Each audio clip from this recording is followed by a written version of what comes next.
I think the end of the era is a really wrong thing to think about. So, a lot of our competitors, these are very, very successful competitors.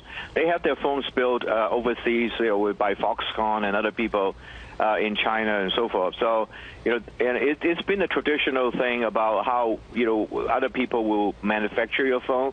What I did was to take it one step further to let them design the hardware. And these people are very capable, and they all wanted their own local content. So I kind of make it a win-win proposition because of what their desire is. I now always tell people the smartphone in the future is about the smart. It's not about the phone. So if people focus on the phone, the physical phone itself, they might be missing the whole big equation. The smart about application, the smart about AI, the smart about personalization, decision making. It's really about that. And so we're doubling down on those. In my opinion, it's really the start of a new chapter rather than a end of an era. So do I hear you saying you think other smartphone makers will have to stop making smartphone hardware as well? And if so, who? So integration, when a market mature, any market mature, it's all about integration. And so in the past, when you start a phone company, like even at RIM, we build everything. We build, we have service mount lines. We build every phones. We build every devices. We build every screwdrivers or screws or tool set and so forth.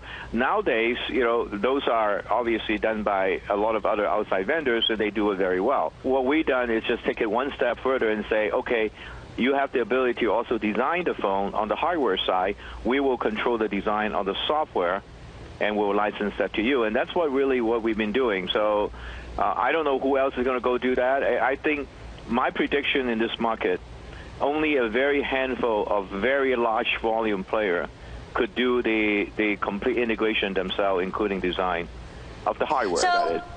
Right. So speaking about these licensing deals, how much revenue do you think they'll actually bring in? So when this Indonesian partner starts selling BlackBerries, are we talking revenue in the tens or hundreds of millions of dollars?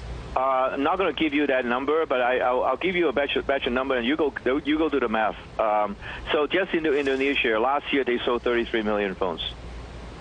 Indonesia, the market. Okay, obviously I cannot grab every single phone, so you could figure out what a local large distributor, a local telecom would be able to sell. How close are you to another licensing deal with China? You mentioned China earlier. Yeah. Now, first, I told everybody today that is not a guarantee, right? Because these things, the negotiation is quite complex. But we are at a very late stage. So I'm hoping that sometime in the next 6 months we'll have something that hopefully we could celebrate. BlackBerry trading at 2.4 times forward sales versus 4 to 5 times forward sales for software companies. Do you think this will change now that you've made this decision? I believe so. I believe that, but the market is also looking for the proof.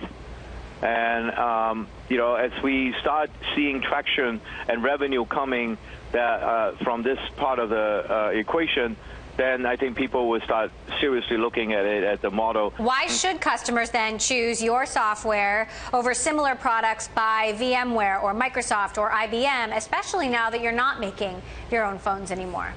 A is the most secure, B is the most complete. And if you look at the latest Gartner report that just came out about 30 days ago, or maybe even less, they measure mobile security critical items. They have 6 critical, six critical items that or factors they want to manage everybody or rank everybody. We are number 1, all 6 of 6.